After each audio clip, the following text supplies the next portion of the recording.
जय श्री राम।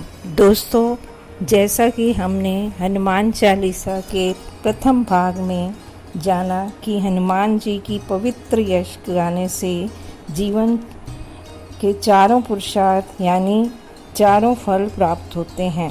धर्म, अर्थ, काम और मोक्ष तथा जीवन मंगलमय बनता है। अब हम आगे की व्याख्या जानते हैं। आगे गोस्वामी तुलसीदास जी ने कहा है, बुद्धिहीन तनु जानिके सुमिरो पवन कुमार, बल बुद्धि विद्या देहु मोहे हरु कलेश विकार। हे पवन कुमार, मैं अपनी को बुद्धिहीन जानकर आपका स्मरण कर रहा हूँ। आप मुझे बल, बुद्धि और विद्या प्रदान करके समस्त कष्टों और दोषों को दूर करने की कृपा कीजिए। इस चौपाई में जैसा कि आप जानते हैं कि तुलसीदास जी तो बड़े विद्वान, ज्ञानी और बुद्धिमान थे, फिर भी अपने को बुद्धिहीन कह रहे हैं। इससे पता लगता है कि उनके जीवन में कितनी नम्रता थी। उनमें अहंकार लेश मात्र भी नहीं था।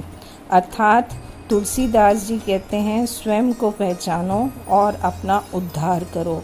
अपने को हमेशा छोटा माने। यही तुलसीदास जी के जीवन से हमें शिक्षा लेनी चाहिए। इसलिए वे हनुमान जी का स्मरण करते हैं। आगे तुलसीदास जी कहते हैं, हे पवन पुत्र हनुमान, कुछ भी लिखने से पहले मैं आपका स्मरण करता हूँ। गोस्वामी जी हमें संकेत कर रहे हैं कि जब बुद्धि कम हो या फिर ठीक से काम ना कर रही हो या समझ में ना आ रहा हो कि हम क्या करें और क्या ना करें, तो उस समय हमें अपने गुरुदेव का स्मरण करना चाहिए और उनका ध्यान करते हुए उनकी शरण में जाना चाहिए। गुरु की कृपा से ज्ञान प्राप्त होगा, धर्म और अधर्म का भेद पता लगेगा। गुरु के बिना ज्ञान मिलने वाला नहीं है। अर्जुन जब धर्म और अधर्म के बारे में निर्णय नहीं कर पा रहे थे तो उन्होंने भगवान से प्रार्थना की थी। अर्जुन की प्रार्थना को सुनकर भगवान श्री कृष्ण जी ने गीता जैसा ज्ञान उन्हें प्रदान किया। आगे गोस्वामी तुलसीदास जी हनुमान जी से कह रहे हैं, आगे गोस्वामी तुलसीदास जी बता रहे हैं कि आप ना तो मुझ में बल है, ना कुछ जो मैं कुछ तपस्या कर पाऊँ, साधना कर पाऊँ, ना ही मेरा विवेक कुछ काम कर रहा है और ना ही मुझ में कोई विद्या का गुण है। आप अतुलित बलशाली हैं और अत्यधिक विद्यावान हैं, इसलिए हे प्रभु मुझे बल दीजिए।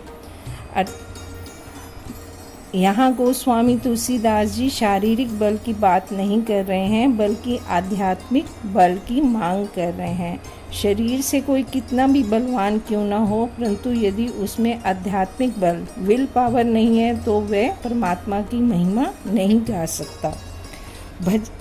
गोस्वामी तुलसीदास जी बल और बुद्धि के अतिरिक्त विद्या की भी मांग कर रहे हैं।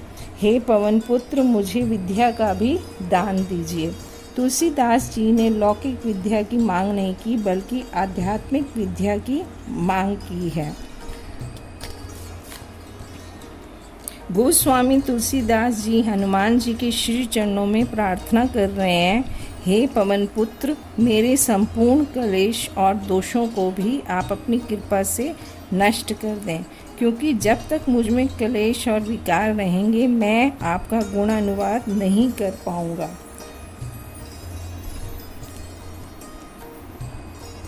और ये योग शास्त्र के में क्लेश 5 प्रकार के कहे गए हैं: अविद्या, अस्मिता, राग, द्वेष, अभिनिवेश। और ये पांचों क्लेश मिट जाएं, इसके लिए हनुमान की भक्ति करें, प्रार्थना करें। क्लेश का दूसरा अर्थ है कलाओं में निपुण, और आप सभी कलाओं के ईश्वर हैं। अतः हम पर दया करके हमें बल, बुद्धि और विद्या में निपुण बनाएं, कला सिखाएं और हमारे दुख, संकट व दोषों का हरण करें।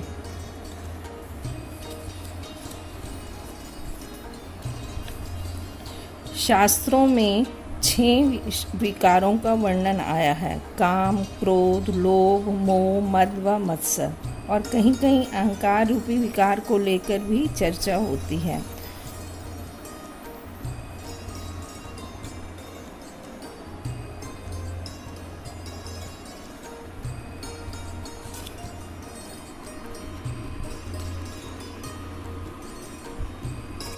जी का स्मरण करते हुए प्रार्थना करते हैं, हे पवन पुत्र, ना तो मुझ में बल है जो मैं आपकी तपस्या कर पाऊँ, साधना कर पाऊँ, ना ही मेरा विवेक कुछ काम कर रहा है, और ना ही मुझ में विद्या का कोई गुण है। तो आप अतुलित बलशाली हैं और अत्यधिक विद्यावान हैं, इसलिए हे प्रभु मुझे बल दीजिए। यहाँ गोस्वामी तुलसीदास जी शारीरिक बल की बात नहीं कर रहे, बल्कि आध्यात्मिक बल की बात कर रहे हैं। शरीर से कोई कितना भी बलवान क्यों ना हो, यदि उसमें आध्यात्मिक बल नहीं तो वह परमात्मा की महिमा नहीं गा सकता। गोस्वामी जी बल और बुद्धि के अतिरिक्त विद्या की भी मांग कर रहे हैं। हे पवन पुत्र, मुझे विद्या का दान दीजिए।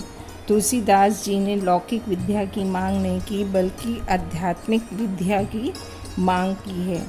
ऐसी विद्या की मांग की है जो ब्रह्म से मिला दे। गोस्वामी तुलसीदास जी हनुमान जी की श्री चरणों में प्रार्थना कर रहे हैं, हे पवन पुत्र, मेरे संपूर्ण क्लेश और दोषों को अपनी कृपा से आप नष्ट कर दें, क्योंकि जब तक मुझ में क्लेश और विकार रहेंगे मैं आपका गुण अनुवाद नहीं लिख पाऊंगा। आगे वो प्रार्थना कर रहे हैं, हे हनुमान जी, आप तो सभी कलाओं में निपुण हैं और सभी कलाओं के ईश्वर हैं, अतः हम पर भी दया करके हमें बल, बुद्धि और विद्या में निपुण बनाएं, कला सिखाएं और हमारे दुख और संकटों का हरण करें।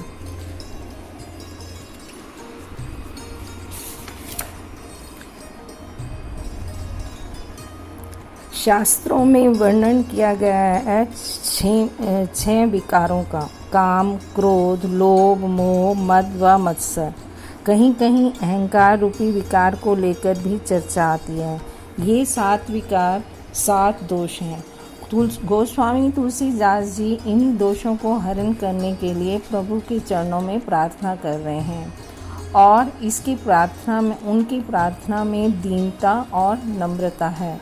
उन्होंने अपने आप को बुद्धिहीन, बलहीन, विद्याहीन कहकर हनुमान जी के चरणों में स्वयं को समर्पित कर दिया।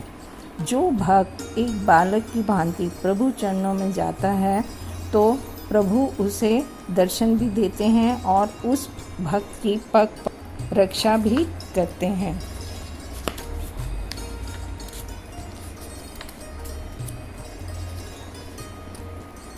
इसलिए गोस्वामी तुलसीदास जी कहते हैं कि भगवान के समक्ष दीन बनकर जाएं। आज भी तुलसीदास जी ने अपने को बुद्धिहीन कहकर हनुमान जी के चरणों में बल, बुद्धि, विद्या आदि कलाओं के लिए प्रार्थना की है। और जो भी भक्त अपने को छोटा मानकर हनुमान जी की शरण में जाता है, उसे भी ऐसी ही प्रभु भक्ति प्राप्त होती है और हनुमान जी उसके संपूर्ण संकटों और दोषों का हरण करके उसे सुखी बना देते हैं। जय श्री राम।